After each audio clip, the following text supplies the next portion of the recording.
welcome to today's session, live session of the Service Business Forum.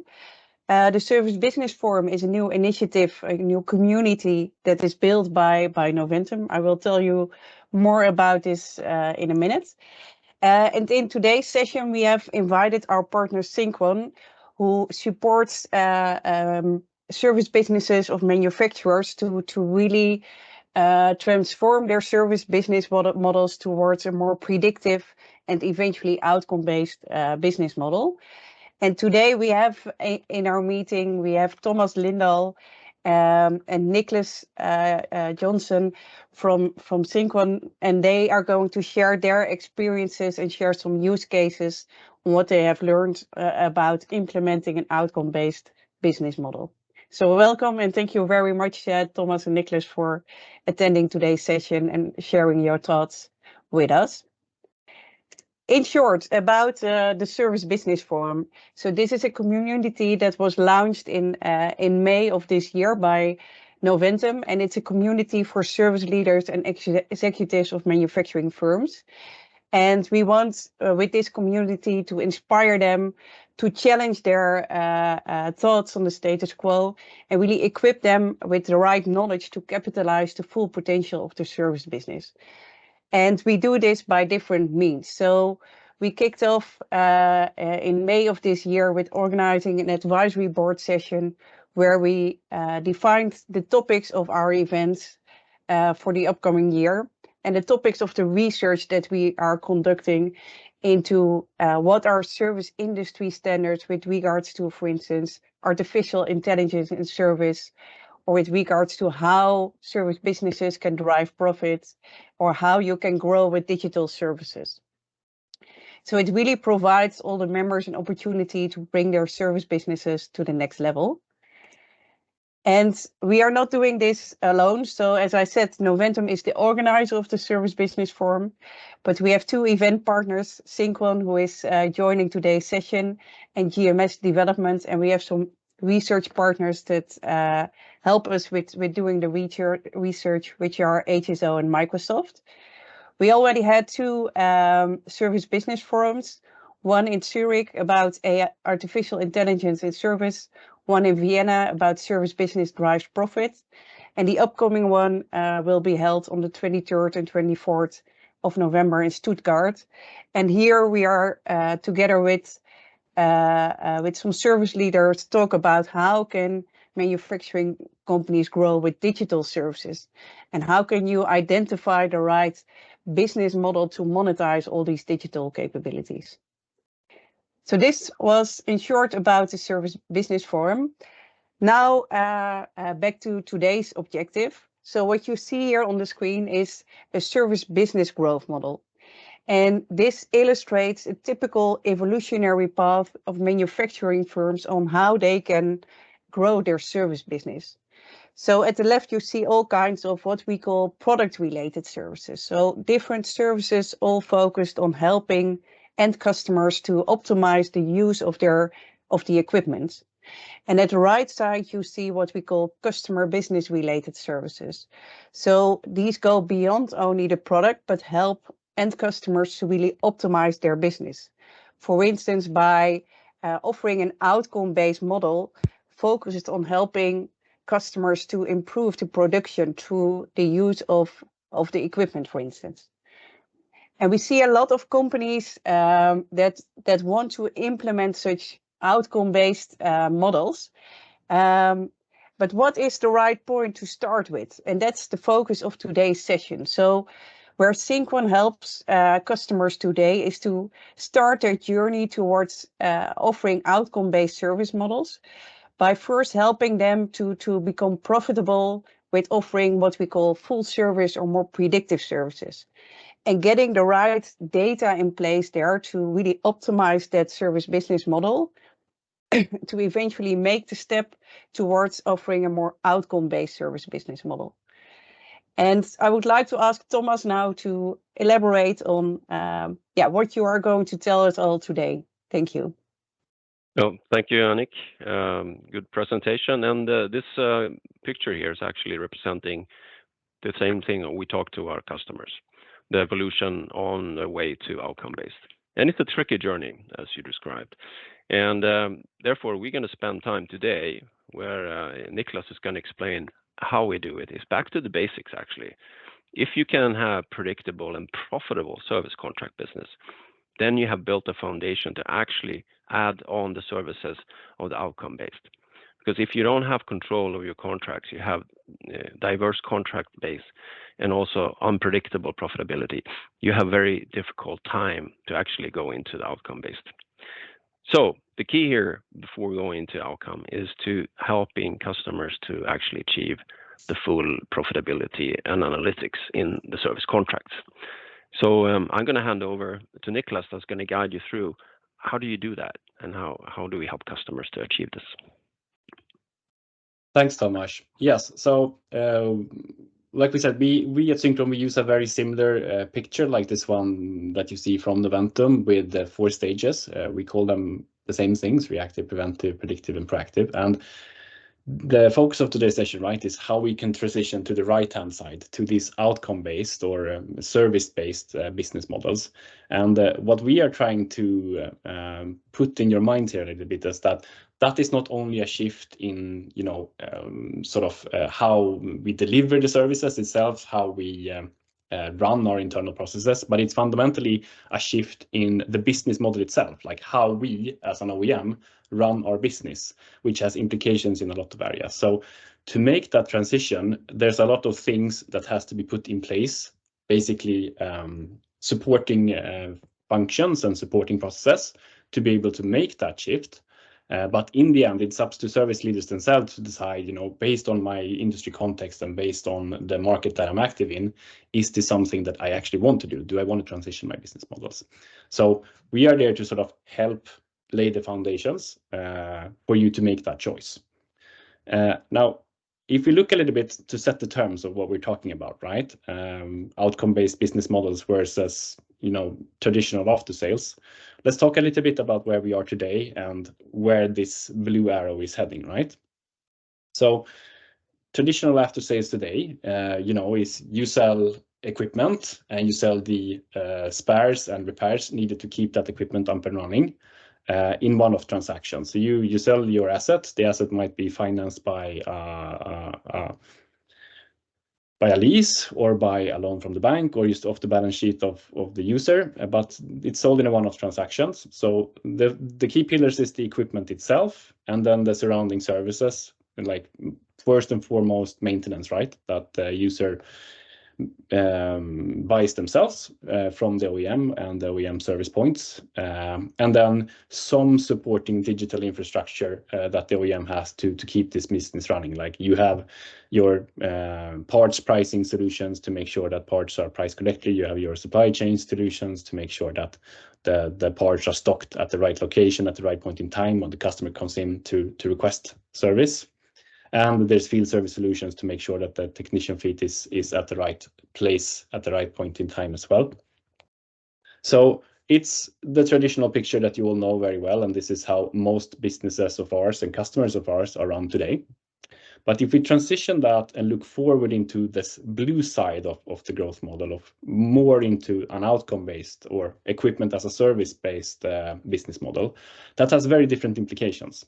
So what you have to do in an equipment as a service space is, first and foremost, the business model has shifted now because we're no longer selling the equipment in a one-off transaction. Like the equipment is bundled together with the related services and the related things that's needed to keep it up and running in a subscription. So that might be a monthly payment, a yearly payment, whatever your setup is, right?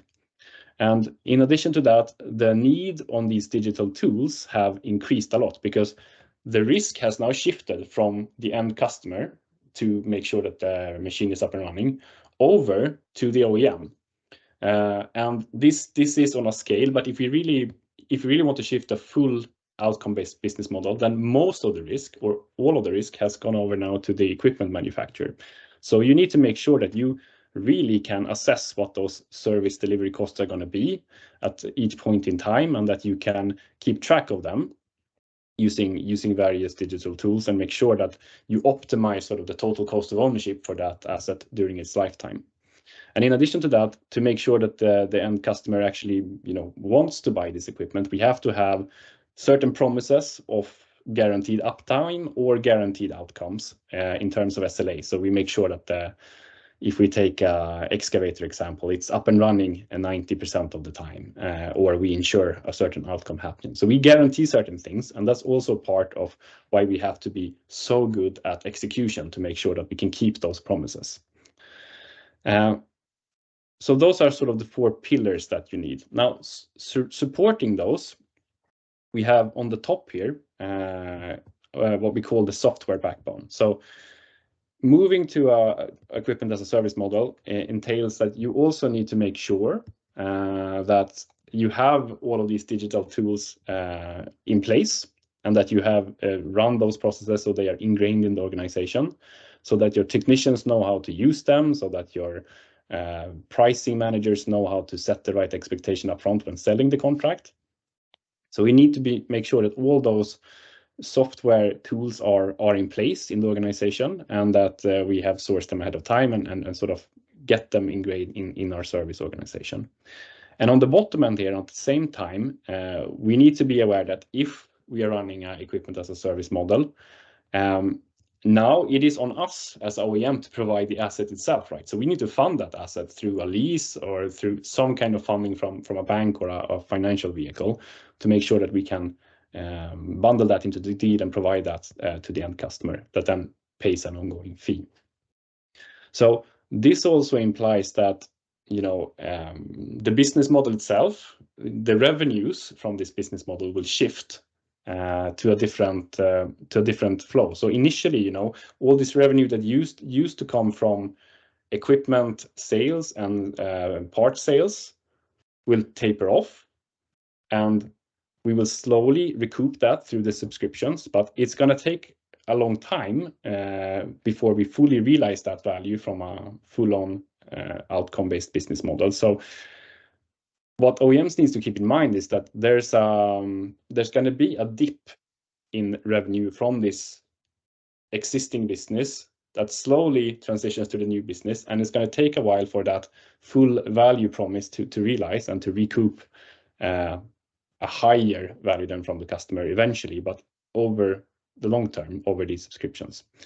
So that also needs to be prepared for, and you need to keep that in mind and make sure that you have your funding in place and your business plan in place to tackle that challenge when it happens.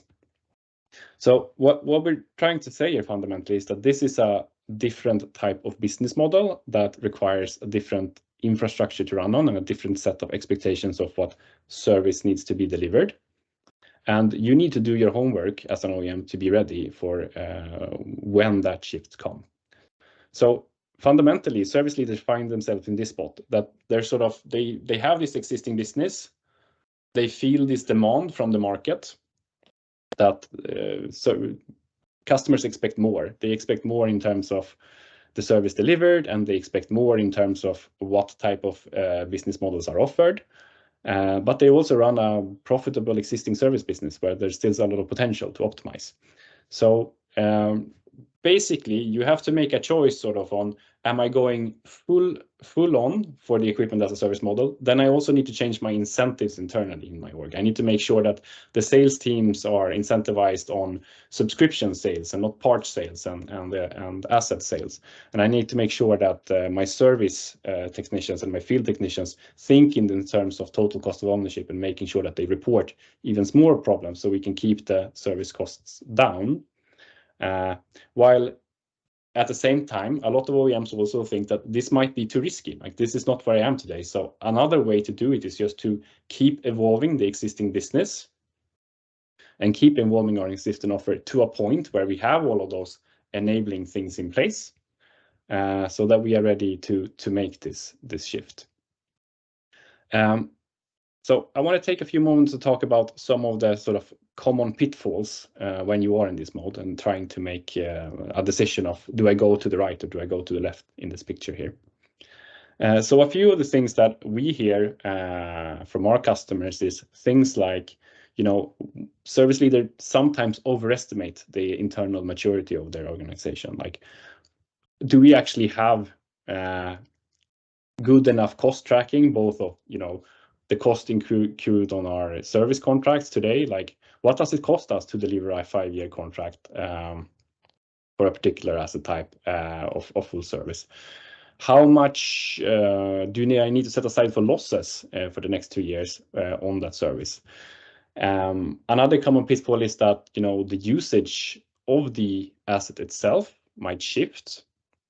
So if I previously owned the asset and all the risk was on me, I would use it very carefully and very, make sure that it's, I try to not damage my forklift too much or whatever I'm running, right?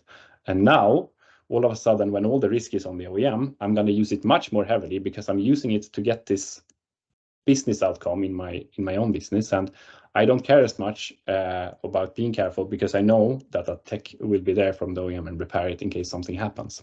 So this also has implications for how we assess the service cost and how we price these services going forward.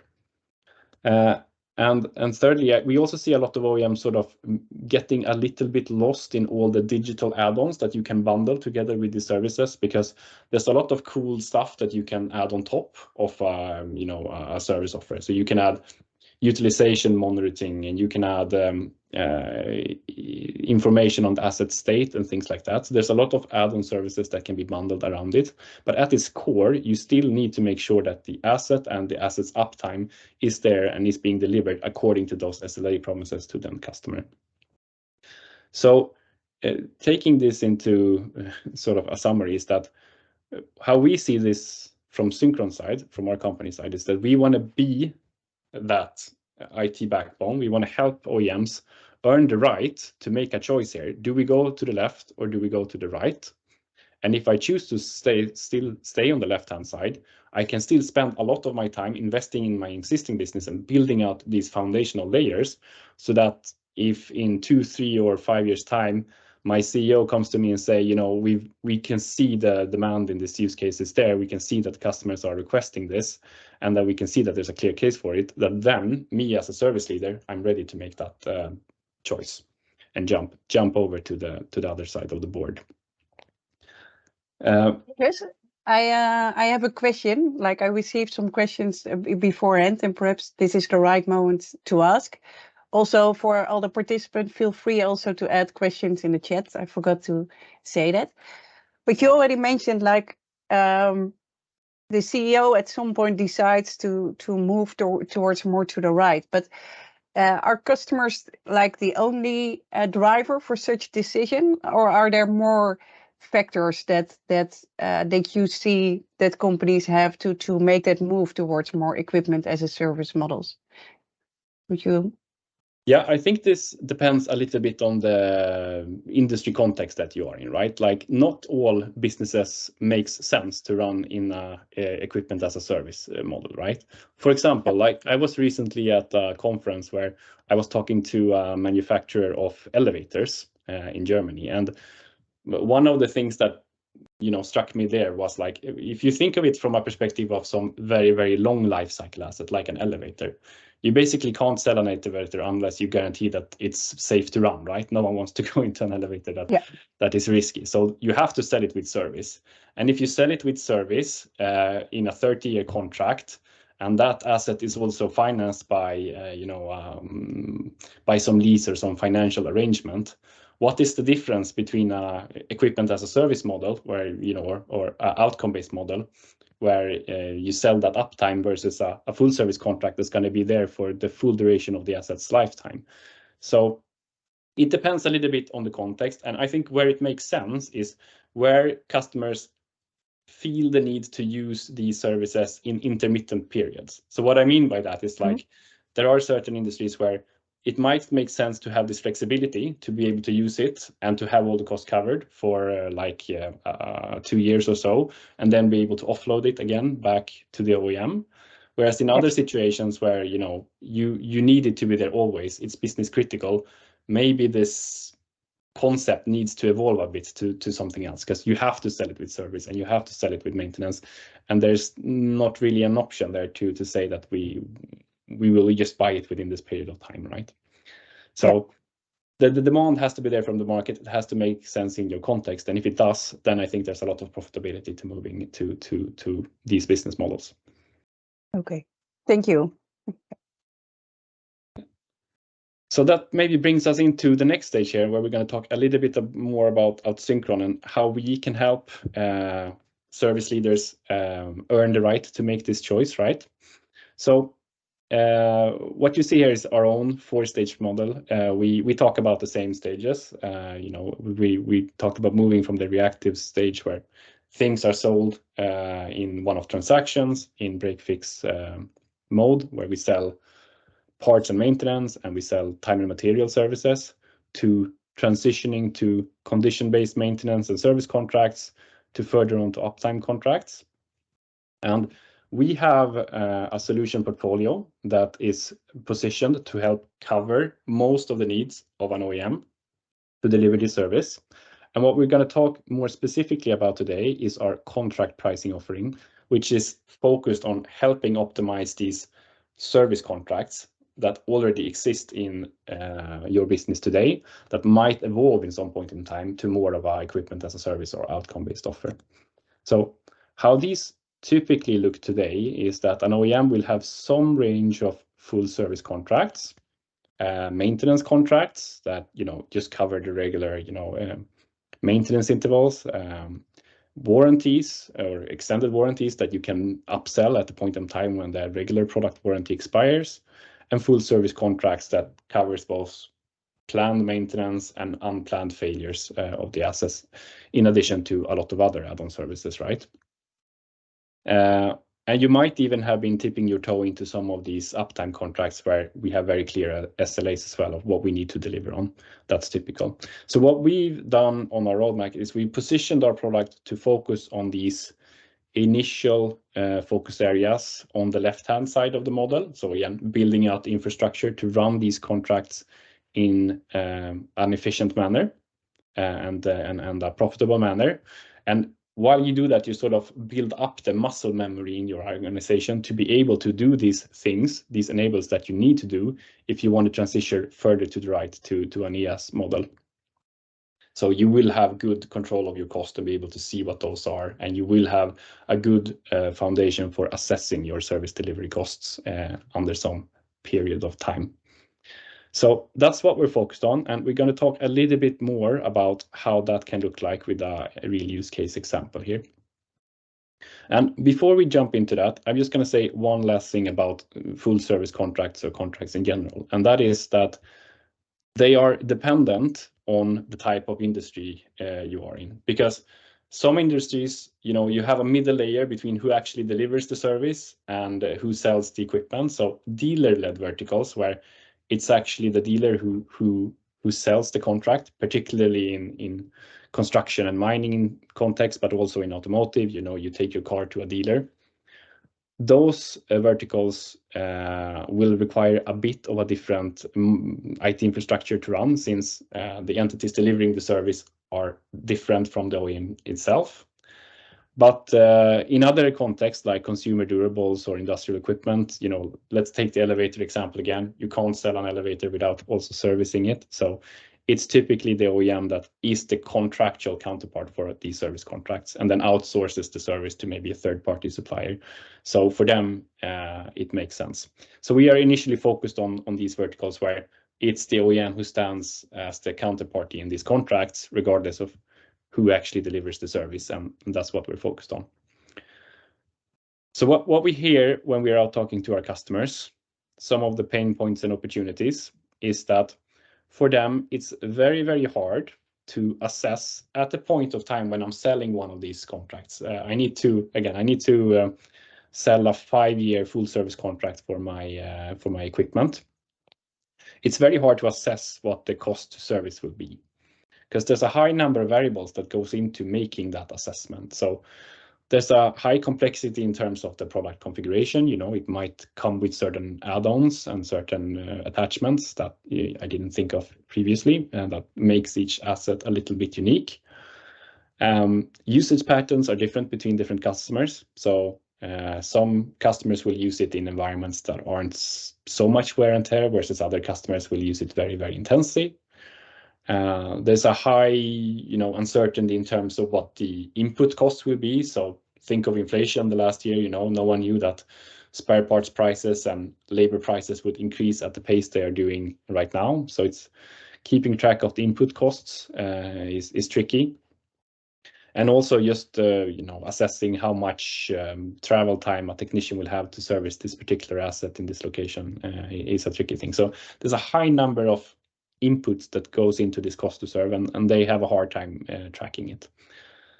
At the same time, pricing itself is fairly basic. Like this is the contract space is immature in terms of enabling technology. So the pricing itself is often, we try to assess the cost and then we add some margin that we think we will account for the risk that we see in these contracts. And it's often done in some form of spreadsheet in a basic manner and updated once per year, if at that. So the pricing itself is fairly rudimentary and it's not really targeted and segmented well enough to different markets. And that's also something that we hear that our customers need help with. There's also a lack of transparency in terms of how is my existing contract business performing today? How are my contracts in Germany? And I'm not just talking about all the contracts in Germany, but drilling down into this specific service contract for this equipment actually performing. That is actually surprisingly hard to keep track of. And even though you might be able to do it on a top line level, it's hard to drill down into the details to see, which contracts are performing negatively and which ones aren't performing according to that prediction we made when we sold the contract. And finally, just the speed of change, right? Again, taking the example of inflation, like as soon as conditions change, as soon as these complex input costs changed, you need to revise both your pricing, but maybe also the offering itself. What are the entitlements that I include in a contract? So what do they cover? Do I cover these component codes or not? Maybe I change, the max allowed usage in a given contract to make sure that I don't take on too much risk of older machines breaking. So just making sure that you can revise your pricing is also something that we hear as a pain point and distribute that effectively to the quoting systems. So we being Syncron, we have devised a solution to help address these pain points using specialized technology and a systematic approach. And that is what we're going to talk a little bit more about and show a use case around. So contract price. This is an overview of how the solution actually works. It's structured around 4 pillars, where if we start from the left-hand side here, what we do there is we help OEMs assess this cost to serve. What do we think that the service delivery costs will be for a 5-year term? And we do that by first pulling in, of course, the basic history of a service or like all assets of this type. So we begin by collecting all the work orders that's been done for this type of asset, all the historical service events, and using that as a baseline for assessing what future services will cost. We also pull in the configuration of the contract. So these are things like the terms, like what types of contracts do we offer? 5-year contracts, 7-year contracts, full service contracts, maintenance contracts, but also the entitlements connected to those contract types. So we typically have a few contract types, and we need to make sure that we have a up-to-date definition of what those include. And then once we have that, we also put in all these other cost elements that are hard to track. So what are the latest spare parts prices that we what are the latest spare parts costs from our portfolio? What is the labor technician times being charged at right now? What is the overtime pay? All of these small cost elements. What's the inflation expectation for the next 5 years? We need to make an inflation forecast. So we configure all of these cost elements and import the costs for parts kits and things like that, labor charges, and we bundle all of that together into a machine learning model that makes a prediction for what the service cost will be going forward. Once we have that prediction in place, And that is actually usually one of the harder pieces. So this takes a while to train. But once we have that in place, then we can start thinking about pricing contracts. So in the pricing space, Syncron, we worked with pricing for 10+ years. This is something that is bread and butter of what we do. So we've taken the best practices of just standard aftermarket pricing, starting with segmenting all of your customers and products and contract types, and making sure that you can target them much more efficiently. If there are areas with high risk, like these high usage customers, they should have a different price than customers with a lower risk profile. Starting with just basic good pricing practices, we take that in. And then we also take in market data, so competitive data. If we know that there is an alternative provider for these services, we need to benchmark our pricing against those.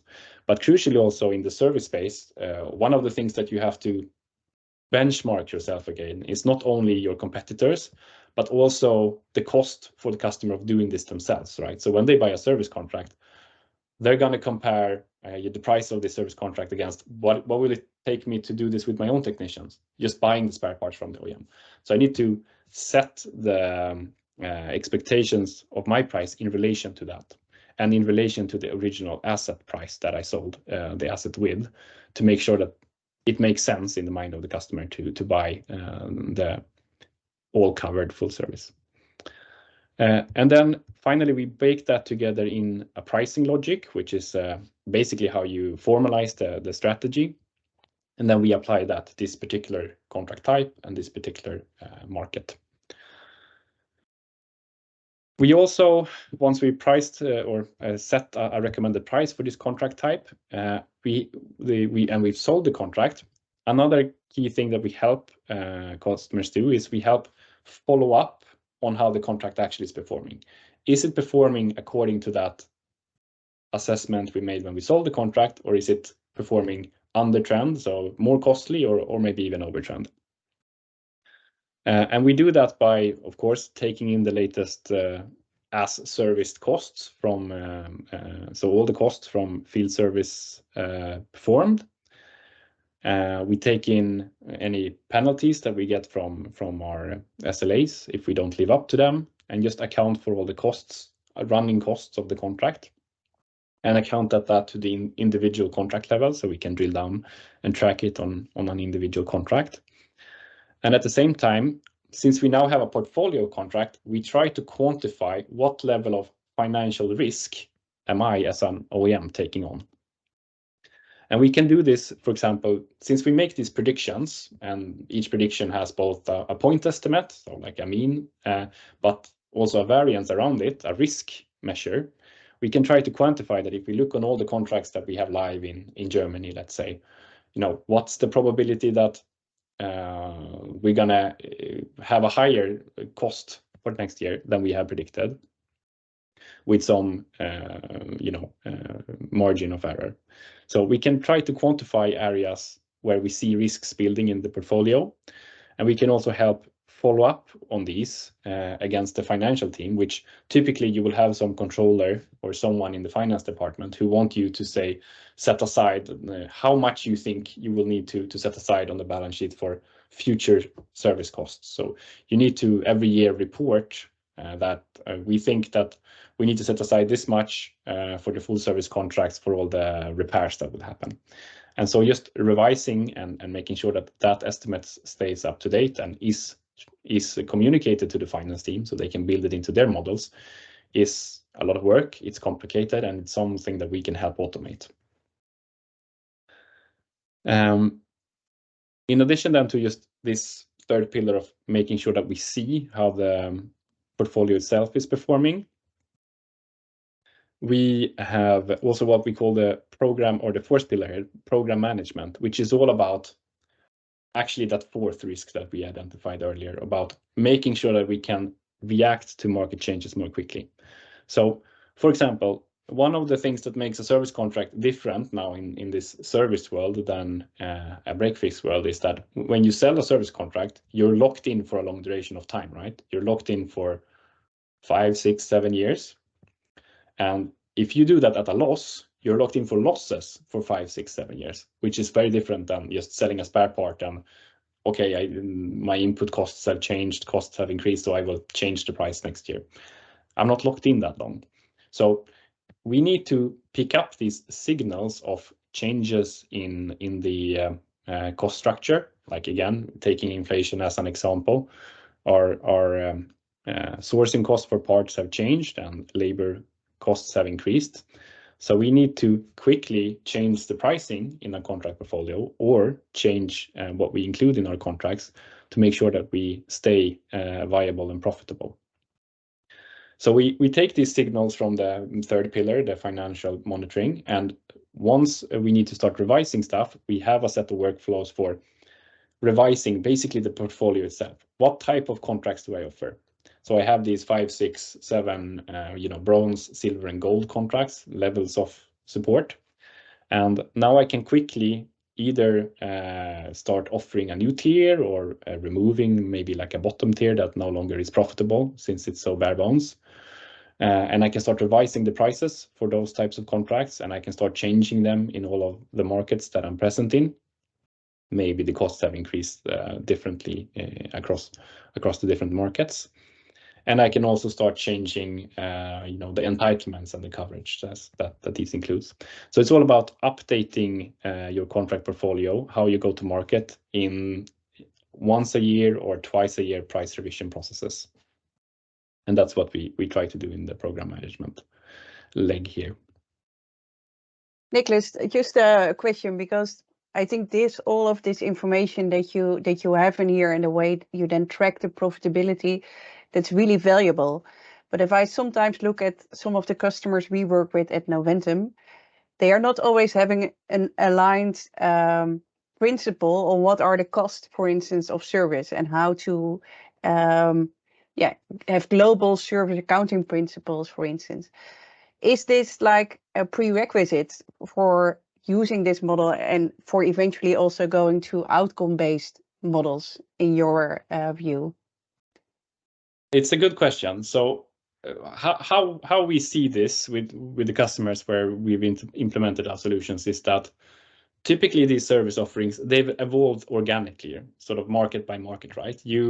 You've had a service business in Germany and one in Spain where you know what the local customers demand, and because of that you sort of evolve a customer offering that fits them.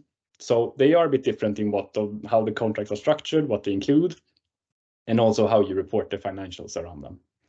And now all of a sudden, if we all of a sudden come with a tool where all of these different markets have to live in the same IT infrastructure, service leaders are all of a sudden asked, okay, so now I have to, make all of these comparable somehow. We have to live together on this common infrastructure.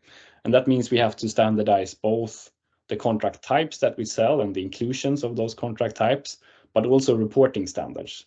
To your question there, how do we report revenue for these contracts, and how do we report that up to the global finance department? So this process is typically part of the change management of implementing a tool, and it's also something that we think that we can help simplify by, for example, using our native insights capability or reporting capabilities. We have a BI tool that comes with all of our solutions called Insights, where you can set up reports on revenue to date, cost to date, these kinds of stuff, and sort of unify reporting across markets. Okay, interesting. We also got a question from the audience, Nicholas. So what about the opportunity identification that can partially be shared with the client? Like, all this information will supposedly provide better purchasing power for instance, for parts, better utilization, and so on. Are these insights also shared, or is that the reporting also that you are talking about? If I understand that question right, so maybe correct me now if I'm wrong, but how I interpret that is that, like, how do we, moving even further out on that first slide we were at, when we are in the co-customer creation space of like involving our business together with the customer, how do we proactively identify areas of opportunity with them where we can add value? I think, again, having the infrastructure and being able to see clearly how how the assets are performing, how they're being used, the cost accrued against them will help, for example, your field teams work together with the customer to identify areas where they can deliver additional value. So just having better visibility of your existing portfolio will help you identify opportunities. I don't think that's something that the tool specifically helps drive. It's, again, someone has to be out there talking to the customer and identifying these needs, but you do it in the tool together with the customer, and so you can identify these opportunities. Thank you. Okay. All right. I think we got one more question, but let's see if we... Yeah, do you have time now for one more question? So can the software somehow predict the end customer's willingness to pay for a service based on customer segmentation derived from the software? That's actually a very good question. So willingness to pay, sort of, for me, that is all about how do we set up our pricing. And you can kind of see now that the pricing here, it's connected to the cost estimation, right? So we need to know what it will cost us to deliver this service. But keep in mind that good pricing practices doesn't have to be based on cost, right?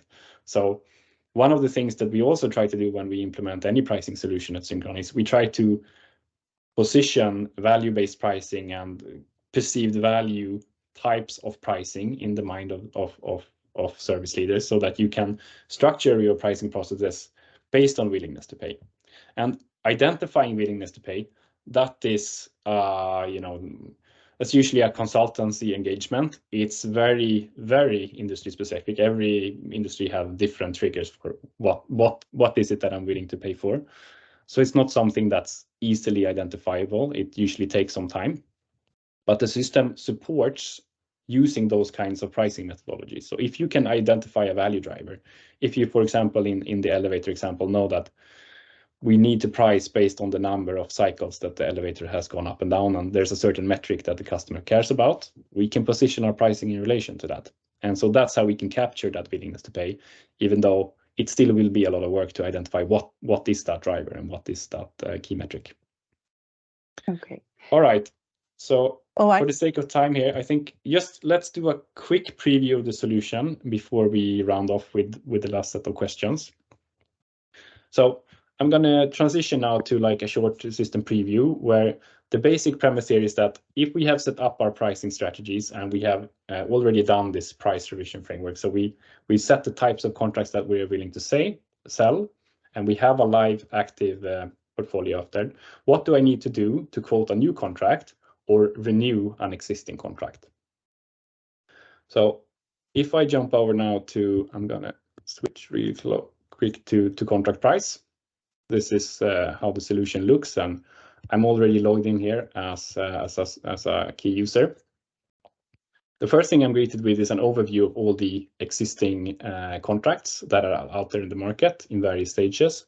So some are being quoted right now, so I'm going to maybe dig into those more specifically that are under construction, and then there's a lot of live contracts. And for each contract, we can see what market it was quoted in based on the currency and its range and so on. But I'm going to be more interested in digging into a few contracts that needs renewal or needs to be updated right now. So for that purpose, I'm going to go in here and look at a full service contract. This is a full service solution that I've quoted, or I need to requote. Maybe it's a contract that's been running for a couple of years, but it needs to be renewed now at the end of 2023 for an additional 3 years. And this happens to be a contract for a full service contract for 2 compressors. So the first thing that I need to do is I need to assess what the cost will be. And you can see the system has already helpfully made an assessment of what the service delivery cost will be for the next 36 months based on some of the assumptions that I've done. So for example, I've already configured that this is the type of product that I'm selling. It was launched in 2013 and I'm just selling one of it.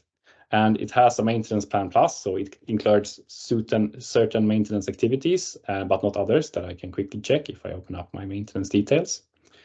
And I can also see that I have a designated service provider here in the US from Pentagon Boulevard that charges $160 an hour to perform the service. And it's already segmented to this customer group. And based on previous usage patterns for this customer group, we can make an assessment of how much we think or how heavily and intensely this equipment will be used. So if I swap over here to the prediction tab, the system has then made a prediction based on the life cycle of the asset, starting at its initial operating hours all the way to sort of midlife, 4,000 or 5,000 operating hours.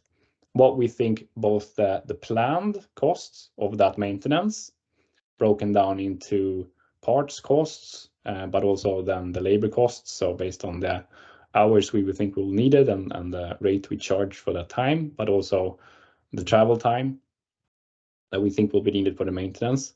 And crucially also the unplanned cost, how much we think will break during these 4,000 or 5,000 operating hours of the compressor, and how much we will think goes into the parts cost for fixing those. So we made an initial estimate of the cost prediction, summed up here.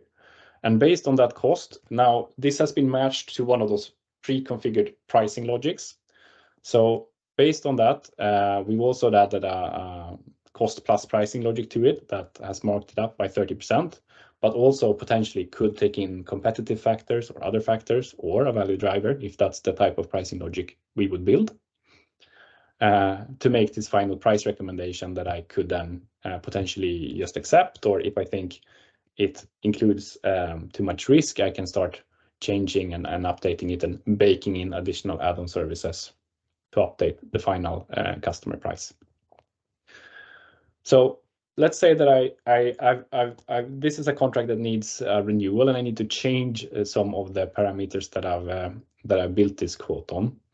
Now, one thing I could do is, for example, I could quickly change, let's say, the mileage included from 37 to, let's say, 50 or 60, or maybe the max operating hours. And if I go back to the prediction then and recalculate this one, I will get a new assessment of what the service delivery costs will be. So while this refreshes the cost assessment, I'm also just quickly going to showcase, if we move over then to like, where does these costs come from? Like, okay, so we made this prediction based on historical services of similar equipment out there in the field.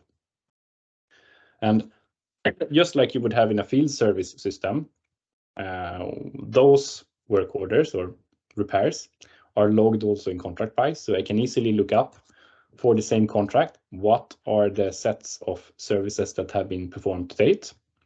So here we are looking at a work order log for full service contracts, where I can see, excuse me, a description of the service that's been performed and the labor hours and the parts cost that went into that repair. And I can also see how the system has classified that in relation to this contract type. So, for example, certain types of repairs are covered under the contract, whereas others are not covered and will thus not be baked into this cost estimate. It's something that isn't part of the entitlements for this contract. If I see some obvious error, I could also possibly here go and reclassify this based on my expert knowledge. But here I trust that the system has done correct classification. So that's what I can do for just quickly updating an existing quote. Now, if I need to quote a new customer, that could be done within the tool, or it could also be done in an external quoting tool. There's two versions here where you either quote directly within our software by building a quote yourself and running it through an approval flow, or if you already have an existing quoting tool, what's more common is that these pre-configured contract types and recommended contract prices are distributed to the ERP and then are fed to the quoting system where you actually build the quote itself together with the customer.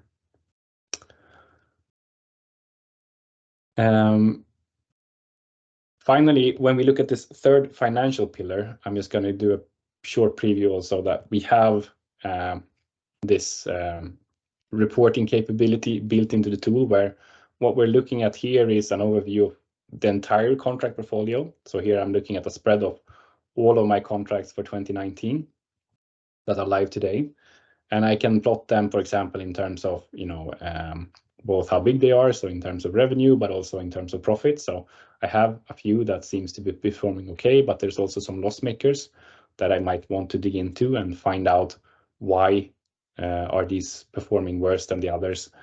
Can look into those work orders and get the system to try to help me classify what's not following that initial prediction we made. So we can take corrective action in the fourth pillar there with portfolio management. All right, so I'm gonna revert back to the presentation set. Okay, now when I swap screens, I have to bring it up again.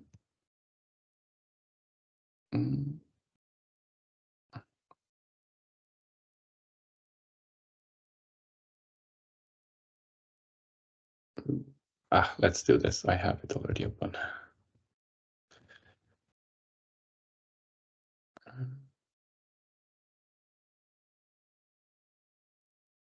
Oh, where did it go? There. Sorry about that. Yeah, so that was the preview of the system itself. And now if we move on to sort of final thoughts here, the takeaways that we want to put in your minds for this is that service leaders need to decide on what they're trying to achieve here. Is it basically that they really, really want to make sure that they shift their business model to this outcome-based new way of doing business, where also the revenue model shifts and the incentives needs to shift and you need to realign your org? Or is it more that you need to evolve your current offer to build these guardrails so that you have all the capabilities in place in case you one day need to make that transition, and that you have trained your service organization to run efficient processes that enable those kinds of business models? Supporting that, it's very important that you set up the right infrastructure. So you need to make sure that you have control of your cost data, of the digital tools that your service technicians run through, and that you've optimized the service network to deliver this minimized total cost of ownership, so that you are ready to make that transition at that point in time. And finally, we at Syncron here, we exist to support OEMs throughout that entire transition. So it doesn't really matter where you are today. Like if you are on the left-hand side of this service growth matrix, we have tools that enable you to build a reliable service delivery mechanism there. But we are also on the other end of the spectrum, helping support OEMs when they're ready to make the transition with more systematic processes and updated business models and updated pricing processes. So regardless of where you are, there's some part of the business that you can help optimize through more reliable cost to service data. Maybe that's a good segue to capture one of the questions that came up here at the end. Yeah. What about the already installed base from the OEM not covered by the contract model? And what we see is that customers are moving into equipment as a service, and you have your equipment running in the contract for maybe 5 to 7 years, but then after that is over, that equipment goes into a traditional break fix model. So an OEM needs to maneuver the whole spectrum. Maybe 20% of their revenue is going to come from outcome based, and the rest is on contracts and maybe even break fix. Yes. So I think the point there is that you will always have your business in the full range of the spectra, right? There will always be some business that is on break fix, and that there's some that run in different business models. So you need to enable basically all these business models in parallel to some extent. Thank you, Nicholas, for giving this fantastic explanation. We have still 5 minutes on the clock, so perhaps we can answer one more question that we earlier got. If you go back 2 slides, if that's possible, because it was related to that Yes. model. One moment. So the question here was, this model you already saw in 1988 in the PC business, but how do you price the product in this pricing model? And there's a risk to always underprice the product and commoditize the product so the client does not see the value. And 2, for the OEM, spare parts is always a source of revenue. And in this model, it's becoming a cost item and not a revenue source. How do you see this?